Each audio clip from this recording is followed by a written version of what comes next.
पुण्याच्या शास्त्रीनगर येरवडामध्ये घडलेली घटना ही संतापजनक आहे. पण त्यासोबतच त्याच परिसरामध्ये, त्याच शास्त्रीनगर येरवडा परिसरामध्ये साधारण 1 महिन्यांपूर्वी एका मुलीला IT क्षेत्रात काम करणाऱ्या मुलीचा भर दिवसा चाकूने सपासप वार करत खून झाला. तरीसुद्धा या भागामध्ये पोलिसांची गस्त, म्हणावा तेवढा बंदोबस्त अजूनही वाढत नाही. हे त्याहीपेक्षा जास्त चिंताकारक आहे.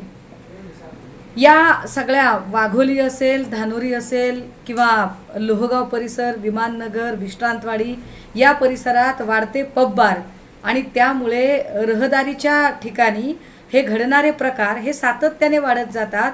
मुळात इथली सगळी पोलीस यंत्रणा करते तरी काय? पोलीस आयुक्त या सगळ्या संबंधित पोलीस स्टेशनच्या पोलीस अधिकाऱ्यांना आवश्यक त्या सूचना देत नाहीत का? की पोलीस अधिकाऱ्यांना सूचना देण्यासाठी पोलीस आयुक्तांनी काम केलं पाहिजे. यासाठी पालकमंत्री आणि पुण्याच्या प्रशासनामध्ये असणारे सगळे नेतेगण यांना याच्यामध्ये रस नाही का? कारण ज्या पद्धतीने या घटना घडत आहेत याचा जेवढा निषेध करावा, जेवढी घृणा करावी तेवढी कमीच आहे. आत्ता ही गाडी कुणा मनोज आहुजा नावाच्या माणसाच्या नावावर असल्याचे कळते, परंतु अजूनही या व्यक्तीला अटक झालेली नाही आहे. अजूनही ही गाडी पोलिसांनी हस्तगत केलेली नाही.